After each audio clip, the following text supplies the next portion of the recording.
किशनगढ़ में आज काफी ज्यादा ताजगी थी। सभी अपने अपने कामों में व्यस्त थे।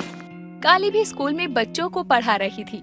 अरे वाह, आज तो सभी बच्चे स्कूल आए हैं। तो बच्चों, आज जो बुक लाने को कहा था मैंने, वो बुक लेकर आए हो तुम सभी? हाँ टीचर जी। Very good. पर मैं काफी देर से देख रही हूँ कि राजू यहाँ पर नहीं है। आखिर राजू कहाँ है? रिंकी, आज तुम्हारा भाई नहीं आया क्या? टीचर जी, राजू आया तो था, पर पता नहीं वो कहाँ चला गया। आपके आने से पहले वो यही था, पर वो यहाँ अब नहीं है। आखिर राजू कहाँ गया? बच्चों, तुम सब अपनी किताबें निकालो, मैं अभी आती हूँ। काली अब राजू को ढूंढने के लिए कक्षा से बाहर निकलती है, पर काली को राजू कहीं भी नहीं दिखता। राजू कहाँ जा सकता है? कहीं उसके साथ कुछ गलत तो नहीं काली, ये तो क्या बोले जा रही है? ऐसा कुछ नहीं होगा। काली खुद से बातें कर रही थी, तभी वहाँ हर्ष आ जाता है। काली, तुम इतनी परेशान क्यों हो? हर्ष, राजू कहीं नहीं मिल रहा। रिंकी बता रही है कि वो स्कूल आया है, पर पता नहीं कहाँ चला गया। मैंने तो पूरा स्कूल छान मार लिया, लेकिन मुझे राजू कहीं नहीं मिला। अरे काली, तुम चिंता मत करो, यही कहीं होगा राजू। हम दोनों मिलकर ढूंढेंगे उसको। हर्ष और काली आपस में बातें कर रहे थे, तभी उन्हें किसी के रोने की आवाज आती है। काली, ये रोने की आवाज? ये आवाज तो बाथरूम से आ रही है। हमें चलकर देखना चाहिए, क्या पता राजू बाथरूम में हो। हाँ, तुम सही कह रहे हो, क्योंकि मैंने वहाँ चेक नहीं किया। हर्ष और काली दोनों ही बाथरूम की तरफ जाते हैं, जहाँ वो राजू को बाथरूम में बैठकर रोता हुआ देखते हैं। राजू बेटा, क्या हुआ? तुम इस तरह यहाँ बैठकर रो क्यों रहे हो? कोई दिक्कत है क्या?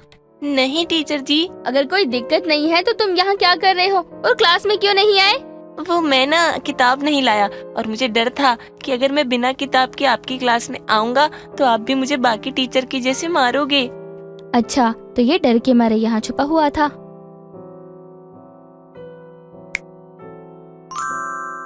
मैं तुम्हें नहीं मारूंगी राजू। चलो अब चुप हो जाओ और मेरे साथ क्लास में चलो। क्या पता किताब तुम्हारे बैग में ही हो। काली की बात सुनकर राजू अपनी क्लास में जाता है, और जब वो अपना बैग खोलता है तो देखता है कि उसमें बुक्स थी, जिसे देखकर राजू काफी खुश हो जाता है। कृष पंचायत ऑफिस की सारी खिड़की और दरवाजे बंद कर देता है और अपने बिस्तर पर बैठकर एक पैकेट खोलते हुए उस पैकेट से चिकन निकालकर एक प्लेट में रखता है। इतने महीनों बाद चिकन खाऊंगा।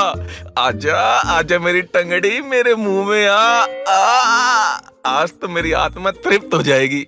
इतना बोलकर अब कृष चिकन के लेग पीस को उठाता है और बड़े ही स्वाद के साथ उसको खाने लगता है। कुछ देर बाद जब कृष उस लेग पीस को खा लेता है, तब कितने दिनों के बाद आज मैंने कुछ अच्छा खाया, वरना प्रधान जी की घिया खाकर तो मेरी शक्ल तोरी जैसी हो गई थी।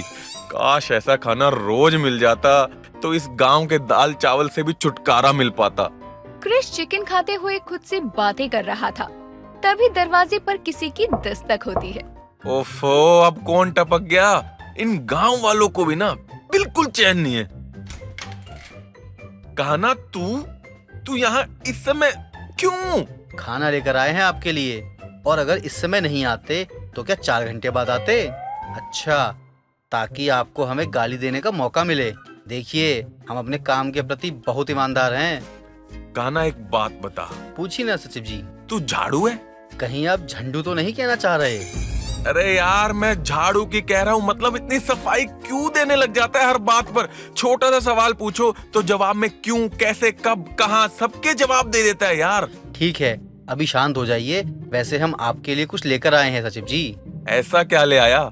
नकाब वाली का रिश्ता लेकर आया क्या? पनीर सचिव जी, पनीर। आज हम आपके लिए स्पेशल शाही पनीर बनवा कर लाए हैं।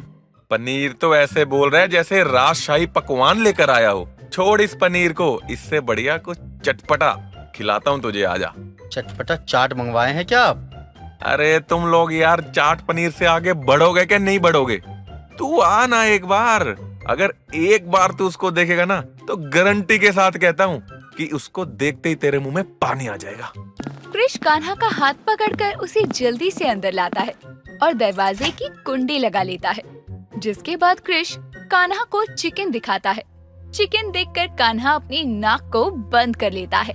ई का है सचिव जी, आप मुर्गा खा रहे हैं, वो भी पंचायत ऑफिस में? अब रहता यहाँ हूँ तो मुर्गा खाने पड़ोसी के घर जाऊँ? आजा, बैठ जा।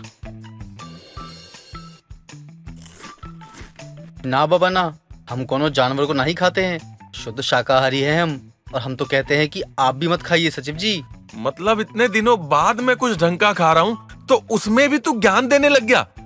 अरे तुझे नहीं पता, सादा खाना खा खा कर मेरी भूख ही मरती जा रही थी, इसलिए आज मैं चिकन लेकर आया हूँ।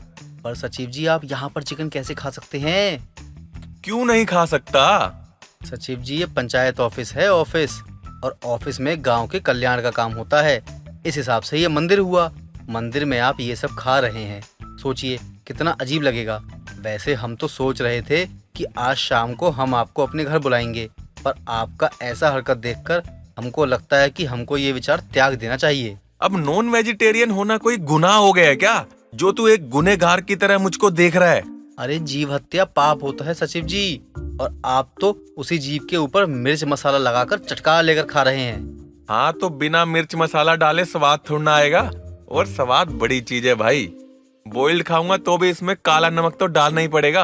अरे कान्हा सुनना, एक बार चक्कर देख, फिर कहेगा सचिव जी क्या मस्त चीज खिला दी आपने। ले दूर रहिए सचिव जी हमसे आप, अपने साथ साथ हमारा भी धर्म भ्रष्ट करके मारेंगे आप। ठीक है, मत खा और जा। स्कूल से आने के बाद पीहू अपना बैग खाट पर रखकर खूंटे से बंधी अपनी बकरी को सहलाने लगती है। क्या बात है बीनू, तू तो बहुत पतली होती जा रही है। माँ ने तुझे खाने को कुछ नहीं दिया क्या? पीहू की बात को सुनकर उसकी बकरी अपना सर हिलाती है और पीहू अपनी माँ को आवाज लगाती है। माँ, माँ बाहर आओ ना। क्या बात है पीहू बिटिया, अपनी माँ को क्यों आवाज लगा रही है तू? दादाजी देखो ना, माँ ने बीनू को उसका खाना नहीं दिया। देखो ना बीनू कितनी कमजोर हो गई है। अरे बिटिया तेरी माँ को बहुत काम रहते हैं, अभी भी कुएं पर पानी भरने गई है, इस चक्कर में भूल गई होगी। और तू चिंता मत कर, मैं बकरी को अभी चराने ले जाता हूँ। अरे इसका पेट भी भर जाएगा। दादाजी मैं भी चलूँ आपके साथ? बेटी अभी तो तू स्कूल से आई है, कुछ खा पी ले। खुद से ज्यादा तो तुझे इस बकरी की चिंता रहती है। हाँ, क्योंकि बीनू मेरी प्यारी दोस्त है, वो मेरे साथ खेलती है तो मुझे अच्छा लगता है। ये भूखी रहती है तो मुझे बिल्कुल भी अच्छा नहीं लगता। कुलवीर बकरी की रस्सी खोलकर उसे चराने के लिए ले जा रहा होता है। तभी बेला पानी का मटका लिए घर आ रही थी और अपनी माँ को देखकर पीहू अपनी माँ से खाना मांगती है। माँ, खाना क्या बनाया है? मुझे जोलो की भूख लगी है। खिचड़ी बनाइए, जा मुंह हाथ धो ले, मैं अभी परोस देती हूँ। खिचड़ी? नहीं, मुझे खिचड़ी नहीं खानी। माँ मैं खिचड़ी नहीं खाऊंगी। बहू, पीहू इतना जिद कर रही है तो इसकी पसंद का ही कुछ बना दे। बाबूजी घर में राशन खत्म है, इसलिए मैंने खिचड़ी बनाई। आप बाहर जा रहे हैं तो लेते आइएगा। ठीक है बहू। पार्वती नदी की ओर जा रही होती है। तभी उसकी नजर लल्लन पर जाती है, जो गोबर के उपले बनाते हुए अपनी भैंस माया से बतिया रहा था। एक बात समझ नहीं आत है माया, आजकल तू इतना गीला गोबर काहे करत है? कहीं तेरे पेट में तो कोई गड़बड़ नहीं हो गई? तुम नहीं सुधरोगे भोला। अरे प्रेम विवाह किए हो अंजलि बहन से, फिर भी उसकी जगह ईभे मतलब माया से बतिया रहे हो। अरे अब तो अपनी माया को बख्श दो। देखिए भौजी, हमारी जिंदगी में चाहे कोनो भी आए, लेकिन माया से हमरा खास लगाव है, वो तो कम नहीं हो सकत। इतना ही लगाव है माया से तो इससे ही ब्याह क्यों नहीं रचा लिया? का मजाक करत हो भौजी, हमारी माया से हमको लगाव है, पर इतना प्यार नहीं कि उसको अपनी लुगाई बना लें। ललन बोल ही रहा होता है कि तभी उसकी पीठ पर चटाक से माया की पूंछ पड़ती है और ललन अपनी पीठ खुजियाने लगता है। नॉनसेंस बहसिया, का करत है? कुलवीर राशन की दुकान के सामने से बकरी को लेकर गुजर रहा था। तभी दुकानदार उसे टोक देता है। अरे काका बात तो सुनिए, मैं कह रहा था। अरे याद आया, बहू ने कहा था घर में राशन खत्म है, मैं तो भूल ही गया था। काका हमने आपको पिछले 2 महीने का बकाया याद दिलाने के लिए रोका है, कब चुकाएंगे आप जरा बता देते। इस महीने तो थोड़ा मुश्किल लग रहा है, अगले महीने देखते हैं बेटा। फिलहाल तो राशन में कुछ सामान चाहिए। अरे काका पहले का बकाया उधार चुका दो, फिर कोई नई उधारी करना। इससे पहले कि कुलवीर कुछ और बोलता, दुकानदार कि दुकान पर और ग्राहक आ जाते हैं, तो दुकानदार कुलवीर को नजरअंदाज कर देता है और कुछ देर में कुलवीर खाली हाथ घर आता है और अपनी बहू बेला को सब कुछ बताता है। बाबूजी, अगर ऐसे ही हालात रहे तो हमारा गुजारा मुश्किल हो जाएगा। नहीं बहू, तुम चिंता मत करो, हम कुछ इंतजाम करते हैं, क्योंकि अभी फसल बुआई का समय नहीं है, इसलिए थोड़ी दिक्कत आ रही है, लेकिन पैसों का इंतजाम करना तो जरूरी है। तभी उनकी बकरी मिमियाती है, तो कुलवीर उसे देखने लगता है और भागते हुए पीहू वहाँ आती है और बकरी के साथ खेलने लगती है। देखना ना भूलिए काली द वुमन वॉरियर सीजन 2 के चटपटे और मजेदार एपिसोड सिर्फ और सिर्फ हमारे चैनल पर। और साथ ही साथ हमारे चैनल को लाइक, शेयर और सब्सक्राइब करना बिल्कुल ना भूलें।